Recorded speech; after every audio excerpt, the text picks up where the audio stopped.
नमः श्रीवर्धमानाय निर्धूतकलिलात्मने सालोकानां त्रिलोकानां यद्विद्यादर्पणाय ते।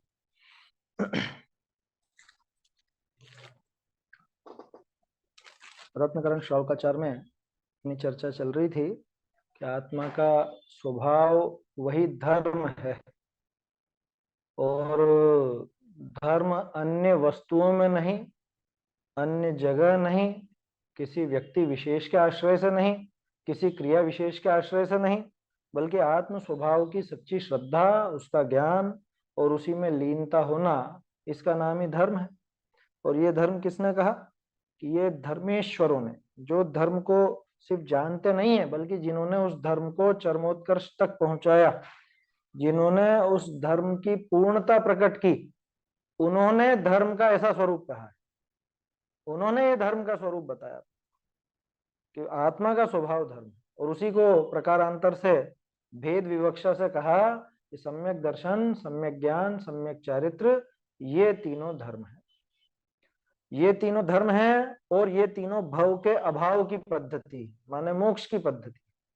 और इनके विपरीत अगर श्रद्धा, ज्ञान, चारित्र है तो वो भव पद्धति है, वो सांसारिक पद्धति है। ऐसी बात यहाँ आई थी। और सबसे पहला इनमें से सम्यक दर्शन था, तो सम्यक दर्शन की परिभाषा यहाँ पर अपने को देखनी थी। चौथे छंद की बात की थी कल अपन ने, उस पर चर्चा करनी है। छंद बोल लेते हैं एक बार, पांचों।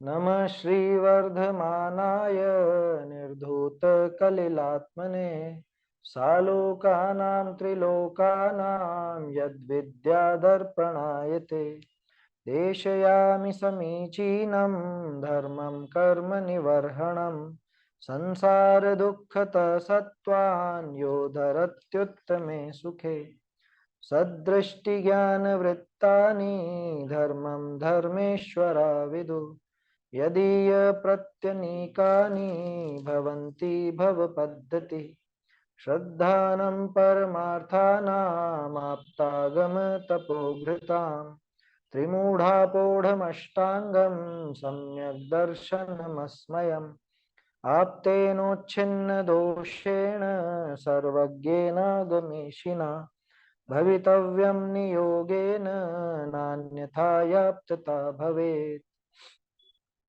चलिए, चौथा छंद अपन देख रहे थे। चौथे छंद में आचार्य देव ने बताया कि श्रद्धान का नाम सम्यक दर्शन है। कल इस पर भी बात हुई थी, अपने दर्शन का अर्थ श्रद्धा से ही है ना। श्रद्धान का नाम सम्यक दर्शन। किसके श्रद्धान का नाम? कि आप्त, आगम और तपोभृतों के श्रद्धान का नाम। कैसे आप्त, कैसे आगम, कैसे तपोभृत? कि जो परमार्थ है ना, जो स्वयं परमार्थ रूप आप्त हैं, उनकी परमार्थ श्रद्धा का नाम सम्यक दर्शन। परमार्थ आगम की परमार्थ श्रद्धा का नाम सम्यक दर्शन। परमार्थ तपोधनों की यानी परमार्थ मुनियों की पारमार्थिक स्वरूप जो मुनिराज का है, उनकी परमार्थ श्रद्धा का नाम सम्यक दर्शन। अथवा परमार्थों का यानी परम पदार्थ जो प्रयोजन भूत पदार्थ हैं, उनकी श्रद्धा का नाम सम्यक दर्शन। और वो सम्यक दर्शन कैसा होता है? कि तीन मूढ़ताओं से रहित होता है, अष्टांग वाला होता है, 8 अंग वाला, और सम्यक असमय यानी कि मद से रहित होता है। 8 प्रकार के जो मद हैं उनसे भी रहित होता है। अर्थ और भावार्थ कल अपन ने ढूंढारी से पढ़ लिया था, इस पर चर्चा करनी है अपने को। जो सत्यार्थ, आप्त, आगम और तपोभृत हैं, उनका श्रद्धान सम्यक दर्शन आया समझ में। जो सत्यार्थ, आप्त, आगम और तपोभृत हैं, उनका श्रद्धान सम्यक दर्शन। माने उनके श्रद्धान से सम्यक दर्शन होता हो तो सम्यक दर्शन अलग चीज हो गई और ये श्रद्धान अलग चीज हो गया, है ना।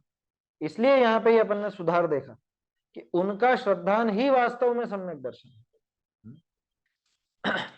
आप तो समस्त पदार्थों को जानकर उनका सत्यार्थ स्वरूप प्रकट करने वाले हैं।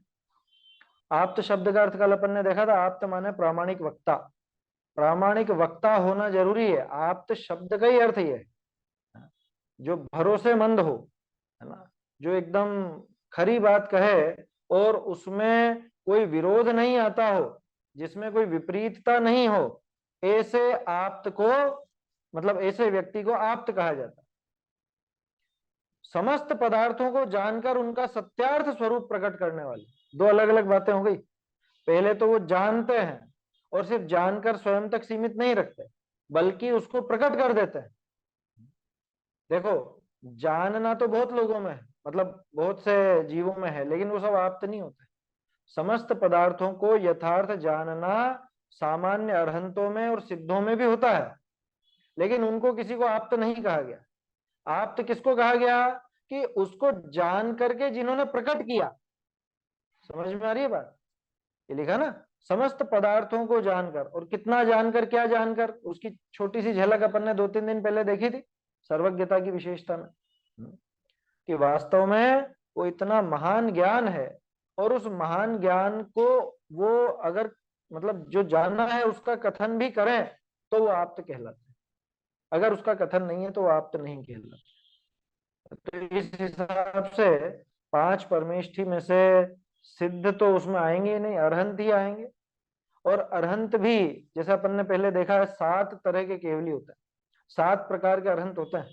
उनमें से जो सातिशय केवली हैं अथवा जो तीर्थंकर हैं, वो ही आप्त कहलाने के अधिकारी हैं, वही आप्त कहलाते हैं। सामान्य केवली अथवा अंतःकृत केवली ये आप्त नहीं कहलाते। ठीक है ना? 7 प्रकार के अरहंत होते हैं, इसकी व्याख्या पहले भी हुई। एक बार दोहरा देता हूं मैं नाम, अगर किन्हीं को ध्यान नहीं हो तो। 7 तरह के केवली कौन से, जोड़े से समझना।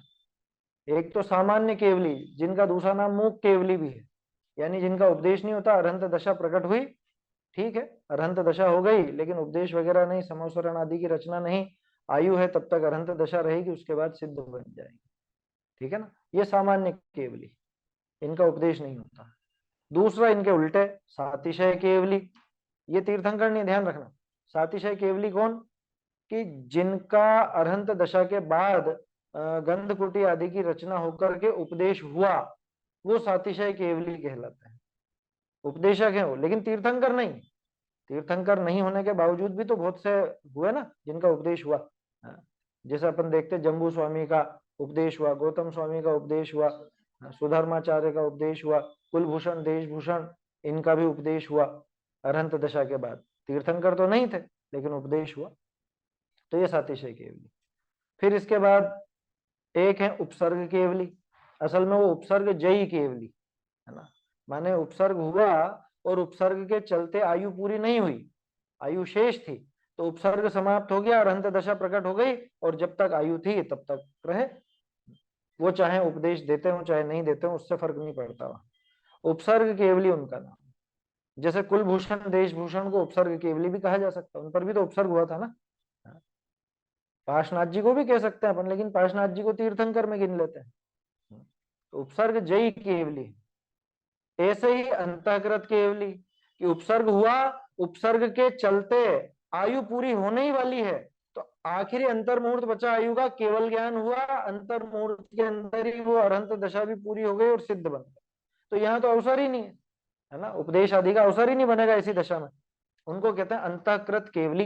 अंतर मुहूर्त में ही वो पूरा काम निपट गया, अरहंत दशा से सिद्ध दशा तक का, तो वो अंतःकृत केवली। 4 हो गए।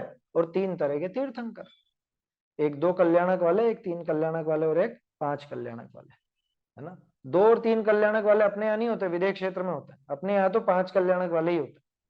2 कल्याणक वाले कैसे होंगे?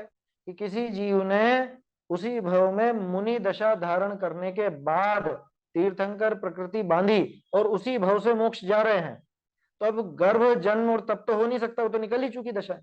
अब बचा क्या? अब तो ज्ञान और मोक्ष बचा है, तो वो 2 कल्याणक।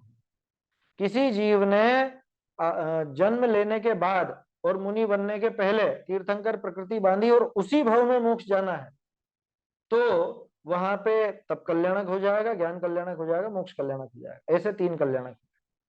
तो 2 और 3 कल्याणक वाले तो विदेश क्षेत्र में ही होते हैं, अपने यहाँ नहीं होते। अपने यहाँ तो पूरे 5 कल्याणक वाले ही होते हैं भरत क्षेत्र में। ठीक है ना। और बाकी के जीव वो 2 भव पहले बांधते हैं, उसी भव में जो बांध रहा है, उसी भव से मोक्ष जा रहा है, वो जीव 2 अथवा 3 कल्याणक वाला होगा। ठीक है, तो 2 कल्याणक, 3 कल्याणक और 5 कल्याणक, इस प्रकार 7 तरह के केवली होते हैं। 7 तरह के केवली में से तीनों प्रकार के तीर्थंकर वो तो आप्त हैं ही सही, उनके अलावा जो सातिशय केवली है वो भी आप्त है। बाकी सिद्ध भगवान और जो शेष अरहंत भगवान है वो आप्त नहीं कहलाते, क्योंकि उनका उपदेश नहीं होता। समस्त पदार्थों को जानकर उनका सत्यार्थ स्वरूप प्रकट करने वाले वही आप्त होते। आगम क्या है? आगम आप्त के द्वारा कथित रचना रूप शास्त्र है। एक मिनट, आप्त द्वारा कथित शब्दों द्वारा रचना रूप शास्त्र है ना, शब्द द्वारा भी इसमें जुड़ा था ना, तो शब्द द्वारा रचित, शब्द द्वारा रचना रूप शास्त्र, शाब्दिक जो रचना है वो आगम है। देखो, भगवान की वाणी आगम नहीं है। क्या कहना चाह रहा हूं समझना, भगवान की वाणी निरक्षरी कीर्ति है, अनक्षरी भी कहते हैं, निरक्षरी भी कहते हैं, है ना। ओमकारमयी जो चलता है ना वो शास्त्रों में नहीं है। ये ओमकारमयी तो पता नहीं कैसे चल पड़ा, ओम ऐसे करके नहीं खिरती, ऐसे नहीं खिरती, निरक्षरी खिरती है, शास्त्रों में लिखा है स्पष्ट।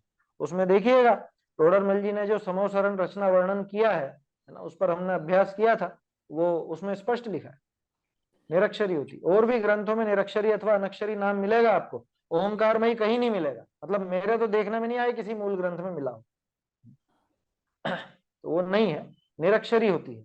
अब निरक्षरी है उसको आगम नहीं कहते, उसको गूंथ करके, उस वाणी को सुन करके गणधर देव गूंथते, द्वादशांग की रचना करते, और वो जो द्वादशांग की रचना होती है वो शब्दात्मक होती है, वो शब्द रूप रचना है, उसको आगम कहा जाता है। उसके आधार से फिर तरह तरह की पद्धति चली, जैसे ताड़पत्र पर लिखा गया या बोला गया, एक दूसरे को समझाया गया, ये सब शब्दों द्वारा हुआ। तो शब्द रूप रचना है ना, शब्दों द्वारा रचना रूप शास्त्र। शास्त्र माने सिर्फ कागज वाले नहीं, वो कैसे भी हो सकते हैं, है ना। शब्द रूप रचना जो भी है, चाहे वो मुंह से बोले जा रहे हो, चाहे कागजों पर लिखे गए हो, ताड़पत्रों पर लिखे गए हो, पत्थरों पर लिखे गए हो, ताम्रपत्र पर लिखे गए हो, कुछ भी हो, आपके मोबाइल में लिखे हुए हो, वो सब आगम है। कैसा समझना चाहिए? जो चक्रवर्ती भरत मोक्ष गए, हाँ। अंतर्मुहूर्त में गए जैसे दीक्षा लेने के बाद, तो उनको किसमें लेंगे? नहीं नहीं, क्योंकि उनकी अंतर्मुहूर्त गंधकुटी में मोक्ष कहाँ गए? अंतर्मुहूर्त में तो केवल केवल ज्ञान हो ज्ञान गया, हुआ। केवल ज्ञान हो गया। मोक्ष तो काफी लंबे समय बाद गए, है ना, वो सामान्य केवली में गिने जाएंगे। देखिए, आगम किसको कहा? आप्त द्वारा कथित, रचित नहीं। आगम की रचना कौन करता है, ये प्रश्न खड़ा होता है। फिर किसने रचना की आगम की? गणधर। सीधा जवाब गणधर ने, है ना। आगम कथित है, सर्वज्ञ द्वारा कथित, और गणधर द्वारा गूंथा हुआ, गणधर द्वारा गुम्फित अथवा उनके द्वारा रचित कह सकते हो, है ना। तो ऐसी शब्द रूप रचना का नाम आगम, वो शास्त्र है। और आप्त द्वारा प्ररूपित शास्त्र के अनुसार, देखो, आप्त द्वारा प्ररूपित शास्त्र के अनुसार आचरण को आचरने वाले तपोधन अर्थात गुरु है। ये हो गए देव, शास्त्र और गुरु। आप्त, आगम, तपोभ्रत। प्रश्न है क्या?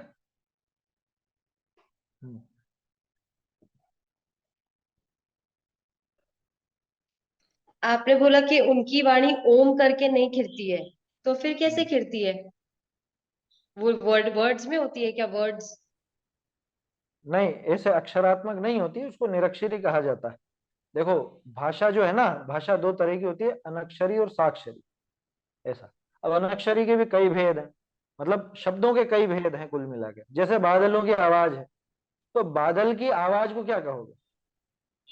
घंटा बजा, घंटे की आवाज है, या कुछ भी ऐसी आवाज है, जैसे ताली की आवाज है, तो ये सब अनक्षरी आवाज है ना। ये तो भाषा, लेकिन ये अनक्षरी। हाँ, ऐसा आता है। बादलों के जैसे घन, वितत, ऐसे सुशीर, अलग अलग नाम आते हैं, तो वो ऐसी अनक्षरी वाणी है, वो ओम ऐसी नहीं है ना। वो तो अपन ने एक रूप बना लिया, पता नहीं कैसे बना लिया कि ओम करके बना लो, तो ओम जैसी वाणी होती नहीं है ना, ओंकार में ही नहीं गिरती, ये मानिए, ये मतलब शास्त्रों में स्पष्ट है। तो अब वो तो बन जाते हैं भजन, वो सब फिल्मी भजन बन जाते हैं, उसमें दम नहीं है। तीर्थंकर भगवान में से ऐसी वाइब्स आती है जो वाइब से गणधर देव समझ जाते हैं। अब वाइब्स तो नहीं कहना चाहिए, वाइब्स तो अलग चीज होगी, ये तो भाषा वर्गणा है स्पष्ट रूप से। ये कोई ऐसे तरंगे नहीं है कि यहाँ से अपन ने कुछ ताली बजे और उसके कंपन से वो पहुंच गया, ऐसा नहीं है ना, वो वाइब्स वगैरह नहीं है वो। जो भी है वो केवल ज्ञान गम्य विषय है, भाषा वर्गणा है कुल मिला के। क्योंकि भाषा वर्गणा है, ये बात तो पक्की है ना, भाषा वर्गणा है लेकिन अनक्षरी। बोलिए। हाँ, एक और चीज, वो सर्वांग से खिरती, मुंह से नहीं खिरती, ये ध्यान रखना। इसके हमने पहले भी चर्चा की और इसके प्रमाण मौजूद है। सर्वांग से ही खिरती है, उनका शरीर से ही वो भाषा वर्गणा, मतलब मुंह से नहीं निकलती, ये पक्का मानना ऐसा। जय जिनेन्द्र भैया जी, मेरा क्वेश्चन ये था कि जब भगवान की दिव्य ध्वनि खिरती है तो जो चीजें हमें पता है वो तो हमने पूछ ली, पर बहुत सारी चीजें ऐसी थी कि जो किसी को भी नहीं पता थी, फिर भी वो भी जैसे ध्वनि में आई है। तो क्या भगवान ने सहज ही, क्योंकि कहते हैं ना कि जो हमारे मन में क्वेश्चन उठता है उसी का ही जवाब अपने आप अपने को मिलता है। तो फिर जैसे इतनी रचना हुई, तो जो आज जो इलेक्ट्रॉनिक्स या जो आज जो चल रहा है उसका उनकी दिव्य ध्वनि में कभी भी ऐसा आया नहीं कि इतने सालों बाद ये होगा। जैसा कि अपन देखते हैं कि दिव्य ध्वनि में ऐसा आ जाता है कि देखो, देखो इतने वो सालों ज्ञान बाद। की बात अलग है ना। उनका ज्ञान जितना है उतना सब वाणी में आता नहीं है, पहले तो ये समझना कि केवल ज्ञान से जितना जाना जाता है वो सब वाणी में आता नहीं, एक बात। दूसरी बात, वाणी में जो आया, वाणी अनक्षरी थी, उसको आधार बनाकर गणधर देव वो अपने ज्ञान के आधार पर द्वादशांग की पूरी रचना करते। और ये जो आप इलेक्ट्रॉनिक वगैरह की बात कर रहे हो ना, ये सब वो द्वादशांग में शामिल है। अब आपका कहना यह है कि किसी ने पूछा तो था ही नहीं, आया कैसे, हाँ, है ना, यही प्रश्न है ना आपका। पूछा तो है ही बिल्कुल नहीं, आया बिल्कुल। कैसे। हाँ, हाँ, तो असल में वो जो आपका आप कह रहे हो कि कोई पूछे और फिर उसका जवाब आए, वो तो व्यक्तिगत दूसरे दूसरे व्यक्तियों के लिए बात है। गणधर देव कुछ पूछते नहीं है, वो उस वाणी के आधार से, और अपना जो ज्ञान है, चार ज्ञानधारी होते हैं गणधर, उसके बराबर। आधार से पूरे द्वादशांग की रचना करते। अब उस द्वादशांग में तो बहुत विद्याएं हैं, तरह तरह की चीजें हैं, है ना, अपन कल्पना भी नहीं कर हाँ जी। सकते वो सब बातें हैं। तो वो सब वो उन्होंने निकाला उसमें से। हाँ, हाँ, वो तो अपने को होगा, है ना। इनका प्रश्न वो नहीं है कि अपने को जो हुआ, अब किसी को शंका ही नहीं हुई वो चीज कैसे आई, वो चीज वो गणधर देव ने अपने ज्ञान से निकाली उसमें, है ना, ऐसा समझना चाहिए। अच्छा अच्छा। तो गणधर ने इस तरह से शास्त्रों की यानी आगम की रचना की। तो दो चीजें हो गई, आप तो रागम, ये तो दोनों एक दूसरे से जुड़े हुए हैं। अब तीसरे गुरु, लेकिन गुरु क्या इनसे अलग चलेंगे, कि अलग तो नहीं चलेंगे। उनके लिए भी एक गाइडलाइन होती है कि भैया ये गुरु का आचरण इस तरह का होता है, गुरु जो होंगे वो इस प्रकार के होंगे, और जो ऐसे नहीं होंगे वो गुरु नहीं होंगे, है ना। क्योंकि पीछे अपन देखते आए हैं ना भाई, इनसे विपरीत हो तो वो भव पद्धति होती है। यहाँ पे सत्यार्थ आगम, सत्यार्थ आप्त और सत्यार्थ गुरु की बात है। आप द्वारा प्ररूपित शास्त्र के अनुसार, मन मर्जी के नहीं, समझ में ही बात, अपनी मनमानी व्याख्याओं के नहीं। अब आप द्वारा प्ररूपित शास्त्रों के अनुसार आचरण को आचरने वाले। अब एक बात कहता हूं, जो बहुत से लोगों के दिमाग में होता है प्रश्न की, वो तो बहुत सारी चीजें लिखी हैं लेकिन इस देश काल में वो सब साधना शक्य नहीं है। यहाँ पे क्या कह रहे हैं, आप द्वारा प्ररूपित शास्त्र के अनुसार आचरण को आचरने वाले। क्या वहां पे ऐसा कहा गया कि पंचम काल में तो ऐसा आचरण होगा और चौथे काल में ऐसा आचरण होगा, ऐसे दो तरह की व्याख्या आई क्या। आप द्वारा प्ररूपित शास्त्र के अनुसार माने वो त्रिकाल ही होगा। वहां पे आग को गर्म बताया तो वो चौथे काल में गर्म, पांचवें में ठंडी और छठे में कुछ अलग ढंग की ऐसी होगी। शक्कर का स्वरूप बताया तो वो चौथे में थोड़ी अलग ढंग की मीठी होती होगी, वहां ज्यादा मीठी होती होगी, अभी कम मीठी होने लगी होगी, ऐसा है। आप द्वारा प्ररूपित शास्त्र के अनुसार, जैसा शास्त्रों में कहा गया है, आपने जैसा गुरु का स्वरूप बताया, मोक्ष मार्गी का स्वरूप जैसा बताया, वैसा आचरण को आचरने वाले तपोधन अर्थात गुरु हैं। वैसा आचरण जो आचरते हैं, यानी वो अपने आचरण में लाते हैं, वो गुरु होते हैं। मोक्ष मार्ग की बात है, ध्यान रखना। मोक्ष मार्ग में तो ऐसे ही गुरु होते हैं। बाकी लौकिक में आप किसी को भी गुरु कह दो तो कहते ही रहते हो। स्कूल में गुरु जी कहलाते हैं सब। वो रविन्द्रनाथ टैगोर गुरुदेव कहलाते थे। तो उनकी बात नहीं। गुरु शब्द का अर्थ, मोक्ष मार्ग की बात चल रही है, सारे की सारी परिभाषाएं मोक्ष मार्ग के अनुसार आएंगी। मोक्ष मार्ग में आप्त कौन, मोक्ष मार्ग में आगम कौन, मोक्ष मार्ग में गुरु कौन, आया समझ में। गुरु की जबरदस्त महिमा है, सच्चे गुरु की। आप लोगों को शायद ध्यान हो या नहीं हो, एक बात बता दो, नियम सार जी की 56वीं गाथा है, उसमें देखिएगा, उसमें ज्ञानी गुरु को सम्यक दर्शन का अंतरंग निमित्त कहा है। समझने में एकदम अटपटी लगेगी बात, बहिरंग कहो ना, अंतरंग क्यों कह रहे हो? ज्ञानी गुरु की देशना को अंतरंग निमित्त, ज्ञानी गुरु को अंतरंग निमित्त कहा है वहां। अभी अपन उसकी डिटेल में नहीं जा रहे कि क्यों कहा है, क्या कहा है, वो अलग विषय है। बात यह है कि गुरु की इतनी ज्यादा महिमा है। मोक्ष मार्ग में गुरु के बिना प्रवेश नहीं होता, सच्चे गुरु के बिना, है ना। और ये इतना क्या कहें, मतलब बहुत ज्यादा संवेदनशील विषय है। संवेदनशील इसलिए है क्योंकि अगर इसमें गड़बड़ हुई तो विपरीत मार्ग में जाते देर नहीं लगेगी। इसलिए यहाँ पे सच्चे गुरु की परिभाषाएं देंगे। सच्चे गुरु कैसे होते हैं ये बताएंगे, सबको ही देंगे। आप्त कैसे होते हैं, आगम कैसे होते हैं, गुरु कैसे होते हैं। श्रावकाचार है ना, तो श्रावक को कैसे पहचान करनी है बताएंगे। नहीं तो हम कौन होते हैं बताओ, हम में कहाँ बुद्धि थी जो हम परख पाते। ये तो आचार्य हमको खुद एक निशानी देंगे, एक परिचय देंगे कि भैया आप ऐसे होते हैं, आगम ऐसे होते हैं, गुरु ऐसे होते हैं, तुझे इनकी श्रद्धा करनी है। क्यों? क्योंकि इनकी श्रद्धा के बिना तू जगत में भटकता रहेगा, और इनकी सच्ची श्रद्धा करेगा, इनका अनुसरण करेगा तो निश्चित ही मोक्ष मार्ग को प्राप्त हो। ये तीनों लोक में सबसे उत्तम है, ऐसा समझ। और इन्हीं की श्रद्धा ज्ञान, मतलब इन्हीं की श्रद्धा, इनके अनुसार ही ज्ञान और आचरण के आधार पर भव्य जीव मोक्ष की प्राप्ति करता है। इसलिए इनमें शिथिलता नहीं चाहिए। टोडरमल जी ने क्या लिखा, देव शास्त्र गुरु तो धर्म के ठिकाने हैं, इनमें शिथिलता रखने पर धर्म के अन्य अंग कैसे सधेंगे। क्या? इसलिए देव शास्त्र गुरु में तो रंच मात्र भी शिथिलता मत रखना, रंच मात्र भी। जैसी यहाँ पे कसौटी दी है उस कसौटी पर परख लेना। उन बातों में मत आना कि श्रावक होकर के देवशास्त्र गुरु की परीक्षा कैसे कर सकते हैं, वो फालतू की बात है। कि तुम तो श्रावक हो, गृहस्थ जीव मुनि की परीक्षा कैसे करेगा, देव की परीक्षा कैसे करेगा। अरे हमारे आचार्यों ने उपदेश दिया है, उन्होंने कहा परख करके। ये सब बातें क्यों बता रहे हैं बताओ? ये आचार्य दे परिभाषा क्यों दे रहे हैं? आप्त की परिभाषा क्यों दी, गुरु की परिभाषा क्यों दी, आगम की परिभाषा क्यों दी? कि ताकि हम मिलान कर सकें कि कौन आप्त है कौन नहीं। क्योंकि हमको श्रद्धा किसकी करनी है? कोई भी व्यक्ति आप्त के नाम से आकर के खड़ा हो जाएगा तो उसको क्या स्वीकार कर लेंगे? रेवती रानी का उदाहरण आएगा इसमें। अरे साक्षात तीर्थंकर का भेष बना करके आ जाए तो स्वीकार नहीं किया। परख करके देखा, जो कसौटी दी है उस कसौटी पर कस करके देखा, घटित हुए तो स्वीकारा, नहीं हुए तो नहीं स्वीकारा। समझ में ही बात। इसलिए ये सम्यक्त की महिमा है और सम्यक्त के जो विषय हैं उनकी भी महिमा है, ऐसा समझना। ठीक है, तीनों की परिभाषा दी।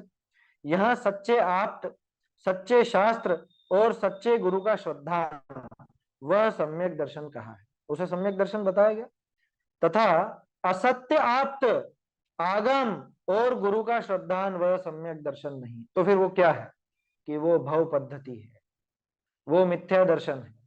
यदि ये प्रत्यनीकानी, ये जो आया था ना पीछे, इसी बात के लिए आया था कि भैया सही सही ग्रहण नहीं करोगे, उल्टा करोगे तो भव पद्धति होगी। देव के नाम पर किसी को भी स्वीकार कर लोगे, आगम के नाम पर किसी को भी स्वीकार कर लोगे, गुरु के नाम पर फिर से स्वीकार कर लोगे, मतलब किसी को भी स्वीकार कर लोगे तो बड़ी गड़बड़ हो जाएगी। समझ में आ रही बात? ऐसी विपरीतता खड़ी हो जाएगी, वो प्रत्यनीक होने के कारण संसार में भटकाने के कारण हो जाए। तो सच्चे आप्त, सच्चे शास्त्र और सच्चे गुरु का श्रद्धान, वो सम्यक दर्शन कहा है। तथा असत्य आप्त, आप्त भी असत्य होते हैं क्या? कि आप्त तो असत्य नहीं होते, लेकिन आप्त का वेश धर के कोई अपने को बरगला तो सकता है। गुरु तो असत्य नहीं होते, लेकिन गुरु का वेश धर के कोई अपने को विपरीत तो चला सकता है ना। आगम तो सत्य ही होता है, लेकिन आगम के नाम पर कोई अपने मन की बात भी कह तो सकता। आगम नाम दे देवे उसमें क्या है। अरे जैसे अपने महावीर तीर्थंकर है ना, महावीर कोई और भी तो हो जाते हैं ना, दूसरों के भी तो नाम रख दिए गए, लेकिन क्या महावीर नाम रखने मात्र से वो पूज्य हो जाएंगे? महावीर नाम मात्र से क्या तीर्थंकर हो जाएंगे? अरे महाराष्ट्र में और कर्नाटक में तो तीर्थंकरों के नाम ही रखे जाते हैं बच्चों के। आदिनाथ, वो थे एक विद्वान, आदिनाथ नेमिनाथ उपाध्याय, नाम सुना होगा आप लोगों ने। दो दो तीर्थंकरों के नाम आ गए उनके नाम में। तो क्या उनको तीर्थंकर माना जाएगा कि नहीं? उनमें वो लक्षण नहीं है तो नहीं माना जाएगा, है ना। अच्छे विद्वान थे। तो इसी तरह से कोई अपना नाम गुरु रख ले, कोई अपने को आप्त कहलाने लग जाए, तो इतने मात्र से वो आप्त अथवा गुरु अथवा आगम नहीं होता, ऐसा समझना। आगम के लिए एक बात कहता हूं, है ना, लिखित होना प्रामाणिकता की निशानी नहीं, पुराना होना प्रामाणिकता की निशानी नहीं। इसको थोड़ा और बदलते हैं, प्राकृत में लिखा हुआ होना भी प्रामाणिकता की निशानी नहीं। समझ में आ रही है बात? बहुत से लोगों को ऐसा लगता है अरे ये लिखा तो है, प्राकृत में लिखा है। प्राकृत में दूसरी कहानियां भी लिखी गई, संस्कृत में दूसरी कहानियां भी लिखी गई, 2-2 हजार साल पहले भी लिखी गई हैं। समझ में आ रही बात? तो आगम की प्रामाणिकता किससे है कि वो आप्त के वचनों की अनुसारी नहीं होती है, आप्त के वचनों का अनुसारी होता है वो आगम होता है। और आप्त के वचन मुख्य रूप से किसकी बात करते हैं? ये वीतरागता और अहिंसा, ये दो चीजें परख लेना कि जो वीतरागता और अहिंसा का पोषण करे वो सत्यार्थ आगम है, और जहां पे इनसे विपरीत बात जाती हो, भले उसको आगम के नाम से प्रचारित कर दिया गया हो, लेकिन वो आगम नहीं है ना। यहाँ सच्चे आप्त, सच्चे शास्त्र और सच्चे गुरु का श्रद्धान वो सम्यक दर्शन कहा है, तथा असत्य आप्त, आगम और गुरु का श्रद्धान वह सम्यक दर्शन नहीं है। वह सम्यक दर्शन 3 मूढ़ताओं से रहित, अपने अष्ट अंगों सहित और अष्ट मद रहित होता है। वो जो सम्यक दर्शन है वो 3 मूढ़ता, 3 मूढ़ता और 8 मद, इनसे तो रहित होता है, और 8 अंगों से सहित होता है। इन पर तो बहुत विस्तार से चर्चा आएगी क्या, 3 मूढ़ता, 8 मद और 8 अंग जो है, इन पे विस्तार से आएगी चर्चा, इसलिए अभी अपन उस विषय को उतना ही रखते हैं। 3 मूढ़ता के नाम जरूर जान लीजिए, देव मूढ़ता, गुरु मूढ़ता और लोक मूढ़ता। किसी किसी जगह धर्म मूढ़ता नाम भी मिलता है, तो धर्म मूढ़ता लोक मूढ़ता एक ही बात है। एक प्रश्न अभी से छोड़ रहा हूं आपके लिए, जब ये प्रकरण आए तब याद रखना, देव मूढ़ता, गुरु मूढ़ता, तो तीसरा शास्त्र मूढ़ता क्यों नहीं कहा? देखो, देव शास्त्र गुरु 3 चीजें हैं, इन 3 का श्रद्धान सम्यक दर्शन है। तो विपरीत अगर कहना था तो देव मूढ़ता, गुरु मूढ़ता ये तो कहा ही था, शास्त्र मूढ़ता कह देते, लोक मूढ़ता क्यों कहा? ये एक प्रश्न आप दिमाग में रखिएगा, प्रकरण जब आएगा तब अपन विस्तार से बात करें। 3 मूढ़ताओं से रहित, अपने अष्ट अंगों सहित, 8 अंगों के नाम 11वें छंद से आएंगे, सबको याद होंगे, है ना, फिर भी एक बार दोहरा लेते हैं, बोलो भाई।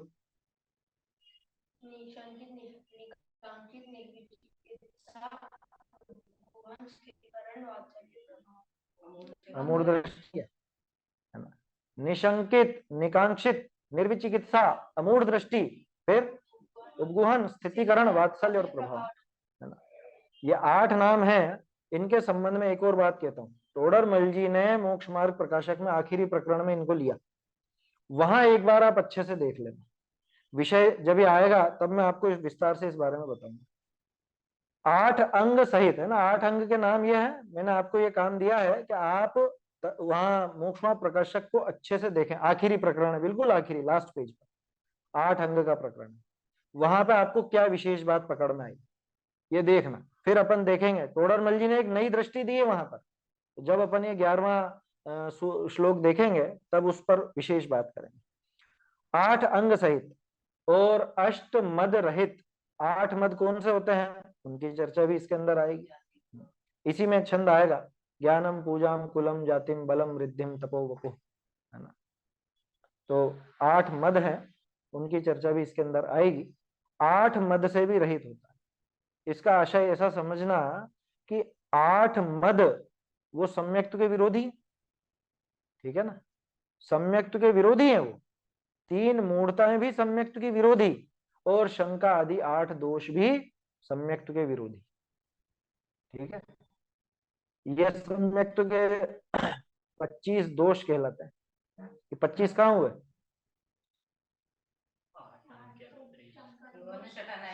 6 अनायतन बाकी रह गए ना, 6 अनायतन, उनके कारण भी ये दोष लगता है सम्यक दर्शन में। तो 25 दोषों से रहित होता है।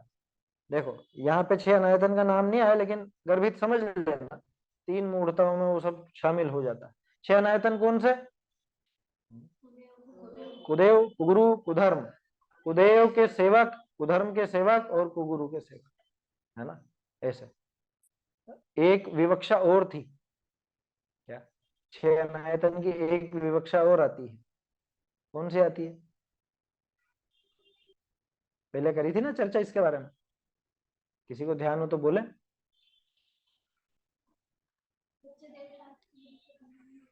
बोलिए माइक। हाँ, श्री आत्मा श्री आत्मानुशासन के 10वें श्लोक में बोला है, मिथ्या दर्शन, मिथ्या ज्ञान, मिथ्या चारित्र और उनके धर्म। मिथ्या दर्शन, मिथ्या ज्ञान, मिथ्या चारित्र और इनके सेवक, ऐसा आत्मानुशासन की व्याख्या में। तो ये भी 6 अनायतन है, आया समझ में। वैसे भी आयतन माने धर्म का स्थान, तो आयतन धर्म के स्थान को कहा, तो ये सम्यक दर्शन, ज्ञान, चारित्र वास्तव में ये धर्म है, और मिथ्या दर्शन, मिथ्या ज्ञान, मिथ्या चारित्र ये धर्म नहीं है। तो ये धर्म के स्थान नहीं होने से इनको अनायतन कहा गया, और जो इनके धारक हैं वो अनायतन। ऐसी व्याख्या भी मिलती है ना। तो दोनों तरह से वो व्याख्या है। देखिए भावार्थ, सत्यार्थ आप्त आगम व गुरु का 3 मूढ़ता रहित, निशंकित आदि 8 अंग सहित और 8 मद रहित श्रद्धान करना सम्यक दर्शन है ना। स्पष्ट है ये बात, ऊपर आ गई। सच्चे आप्त, सच्चे आगम, सच्चे गुरु का श्रद्धान, वो भी बिना किसी शंका आदि के, बिना किसी मूढ़ता के और बिना किसी मद के। यहाँ कोई प्रश्न करता है, आगम में तो सप्त तत्व 9 पदार्थ के श्रद्धान को सम्यक दर्शन कहा है, यहाँ पर वो क्यों नहीं कहा? देखा जाए तो छंद में अपन ने देखा था परमार्था नाम शब्द आया था, है ना। तो परमार्था नाम को अपन ने उस पर घटित किया। यहाँ पे उसका समाधान अलग ढंग से भी दे रहे हैं कि निर्दोष बाधा रहित आगम के उपदेश बिना सप्त तत्वों का श्रद्धान कैसे होगा। ये चीज कहाँ से निकाली मालूम? ये चीज निकली मोक्ष मार्ग प्रकाशक के 9वें अधिकार से। टोडरमल जी ने वहां पे 4 परिभाषाओं को, 4 परिभाषा मिलती है सम्यक दर्शन की।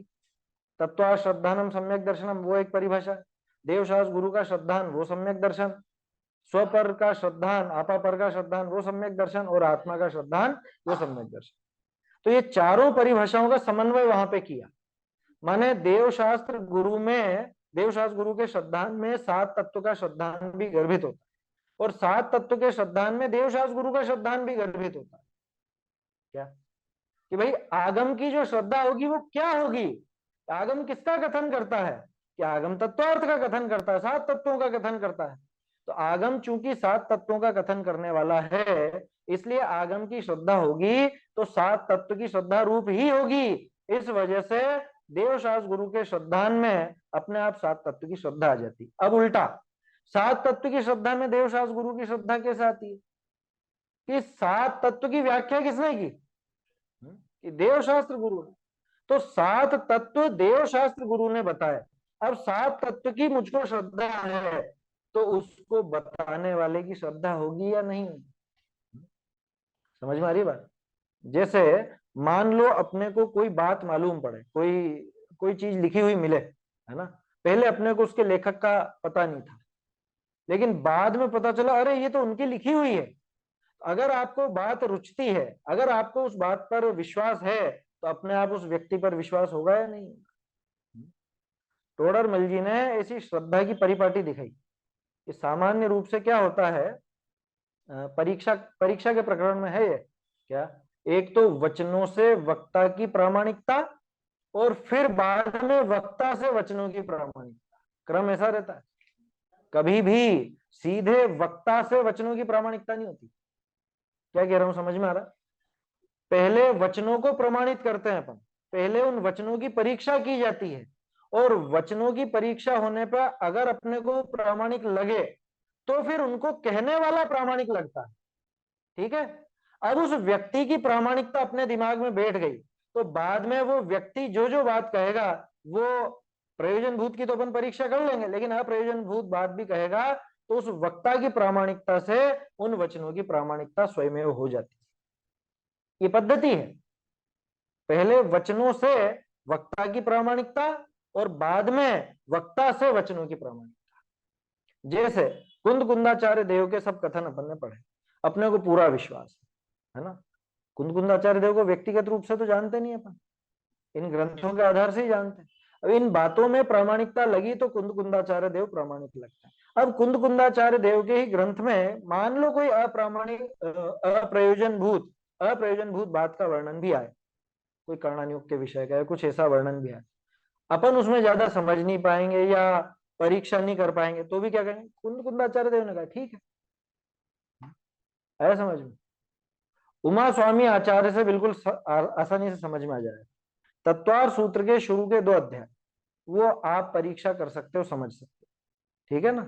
और समझ में आ गया कि हाँ ये वक्ता बिल्कुल सही बोलता है, तो वचनों से वक्ता की प्रामाणिकता होगी। अब आया 3रा अध्याय, 4था अध्याय, ये चीज इतनी लंबी, ये चीज इतनी लंबी, ये चीज इतनी लंबी है।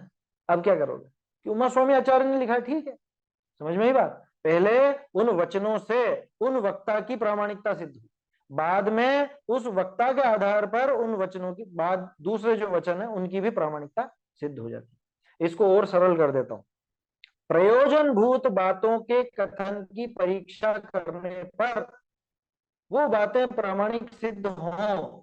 क्या कहा, प्रयोजन भूत बातों की परीक्षा करने पर अगर वो बातें प्रामाणिक सिद्ध होती हैं तो उनका कहने वाला वक्ता प्रामाणिक सिद्ध हो जाता है। ठीक है, पहला क्रम ये हुआ।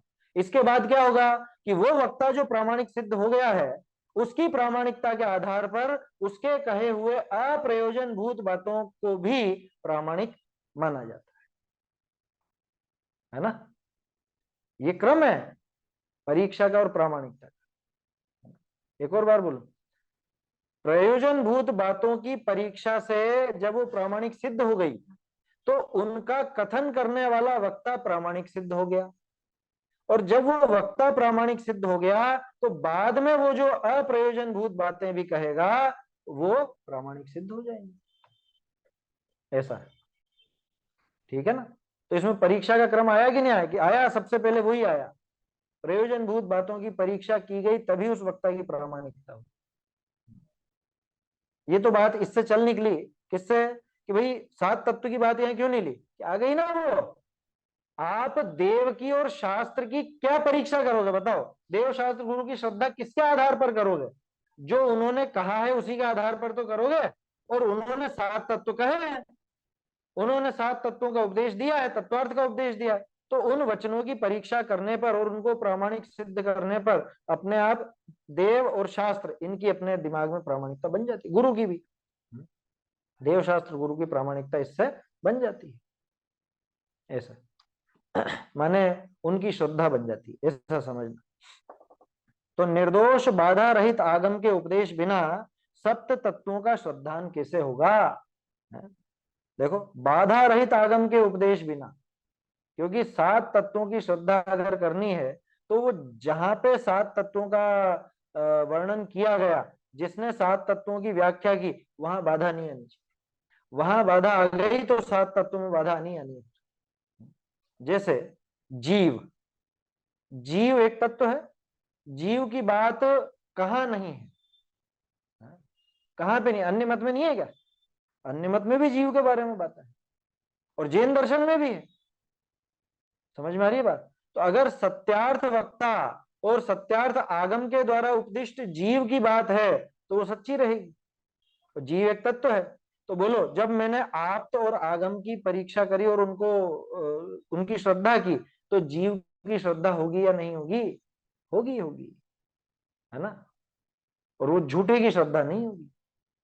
लेकिन ध्यान रखना, देव शास्त्र गुरु की श्रद्धा, इस सारी बात का अर्थ क्या निकला कि देव शास्त्र गुरु की श्रद्धा भी वास्तव में उनके गुणों और उनकी कही हुई बातों की परीक्षा करने वाले के ही होती है, जयकारा लगाने वाले के नहीं होती। क्या क्या महावीर भगवान के सच्चे भक्त कि कैसे भैया, महावीर भगवान ने क्या कहा वो तू मानता है?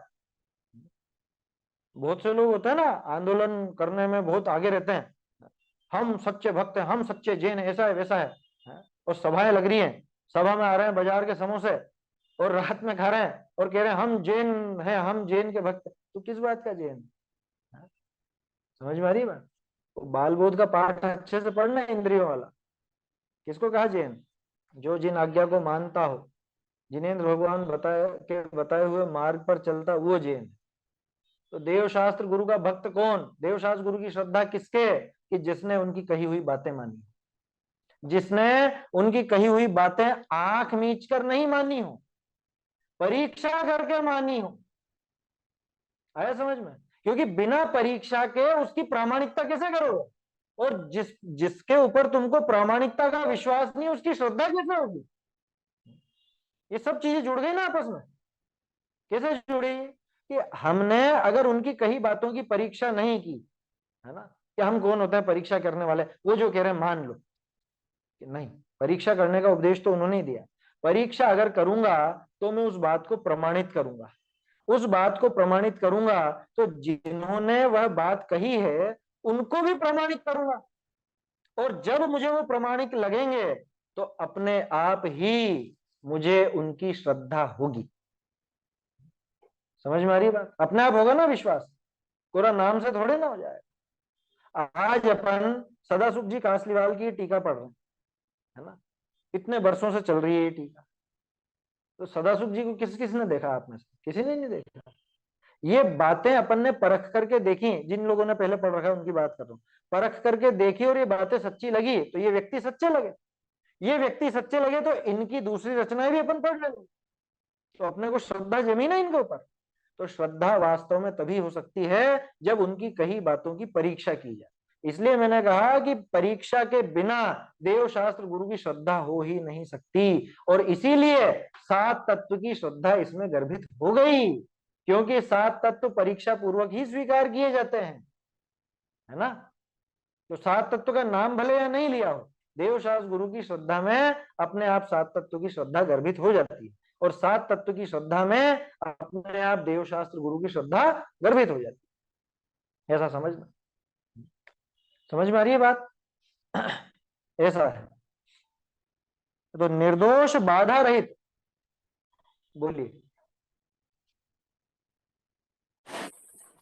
परीक्षा रहित आज्ञा मानने वाले को भी मिथ्या दृष्टि कहा है ना मोक्ष मार्ग प्रकाश। हाँ बिल्कुल कहा है, परीक्षा रहित आज्ञानुसारी, मात्र आज्ञानुसारी मिथ्या दृष्टि, ये प्रकरण है। टोडरमल जी ने 7वें अधिकार में लिया, परीक्षा रहित आज्ञानुसारी मिथ्या दृष्टि। बताओ। और उसके साथ एक और शब्द जोड़ा है, धर्म धारक व्यवहाराभास। धर्म धारक का उसको दिखाता है कि धर्म धारण कर रखा है, वही हम जैन हैं, हम सच्चे जैन हैं, दिखाता है। क्या दिखाता है? लेकिन न परीक्षा की न उसकी सच्ची श्रद्धा, क्योंकि परीक्षा होने पर ही प्रामाणिकता बनती, प्रामाणिकता बनने पर ही श्रद्धा होती। निर्दोष बाधा रहित आगम के उपदेश बिना सप्त तत्वों का श्रद्धान कैसे होगा? निर्दोष आप्त के बिना सत्यार्थ आगम कैसे प्रकट होगा? ये क्रम दिखा दिया भाई। आगम में ही तो वो सारी बात है ना, सात तत्व की। सात तत्व की श्रद्धा होगी तो आगम की श्रद्धा होगी, अथवा आगम की श्रद्धा ही तभी होगी जब उसमें कहे हुए सात तत्व की श्रद्धा होगी। और आगम किसने कहा? आगम किसके द्वारा कथित है? साक्षात जिनेंद्र भगवान आप्त के द्वारा कथित। आप्त द्वारा कथित होने से आगम की श्रद्धा होने पर अपने आप ही आप्त की श्रद्धा हो जाती। इसलिए तत्वों के भी श्रद्धान का मूल कारण सत्यार्थ आप्त ही है, सत्यार्थ आप्त ही है। टोडरमल जी ने इसको सबसे पहले नंबर पर रखा। देव शास्त्र गुरु का श्रद्धान, वो सबसे पहले क्रम यही चलेगा, देव शास्त्र गुरु का श्रद्धान। हालांकि क्रम तो क्या कहें, होता है जब एक साथ ही सारा होता है, लेकिन विकल्पात्मक श्रद्धान तो पहले से होगा ना। देखो कल अपन ने बात की थी, श्रद्धा का वास्तविक कार्य तो अहम करना है, तो वास्तविक सम्यक दर्शन तो वो तो आत्मा का अहम है। तो देव शास्त्र गुरु का श्रद्धा वो क्या है, वो कौन से गुण की पर्याय है, बोलो सोचो। श्रद्धा गुण की, ज्ञान गुण की, चारित्र गुण की, वीर्य गुण की, किसकी? देव शास्त्र गुरु की जो श्रद्धा है वो वास्तव में चारित्र गुण की पर्याय है ना, चारित्र गुण की पर्याय, वो शुभ राग है। देव शास्त्र गुरु के प्रति जो शुभ राग है ना, उसको देव शास्त्र गुरु की श्रद्धा कहा है। ऐसा ये व्यवहार से श्रद्धान बताया, कल भी अपन ने बात की थी, अब व्यवहार से आएगी परिभाषा।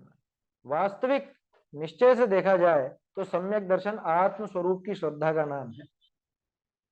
उसमें 7 तत्वों का विकल्प, वो विकल्पात्मक ही होती है वो श्रद्धा, 7 तत्वों का जो श्रद्धान वो ज्ञान प्रधान श्रद्धान कहलाता है, और देव शास्त्र गुरु की श्रद्धा ये चारित्र प्रधान श्रद्धा कहलाता है ना। तो ये जो शुभराग का नाम है, ये शुभराग का नाम है। हालांकि इसमें ज्ञान भी आया और चारित्र का शुभराग तो है। बोलिए, रेजेंट किया ना ये।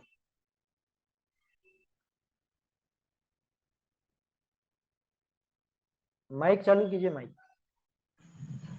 आवाज आ रही आपने है? आपने बता दिया, मैं जो बोलना चाह रही थी चारित्र गुण की पर्याय, वो आपने बोल दिया, फिर मैं रुक गई। हाँ तो रेज हैंड जय नीचे कर जिनेंद्र, लीजिए। हाँ जय जिनेंद्र, हाँ ये आपने जो चारित्र गुण की पर्याय कही, इसे श्रद्धा गुण की पर्याय क्यों नहीं कह सकते हम? देखो अपन बात कर रहे हैं वास्तविक, श्रद्धा गुण का काम कल देखा था ना अपन ने। हाँ श्रद्धा गुण देखा का था। काम सिर्फ अहम करना है, अहम करना।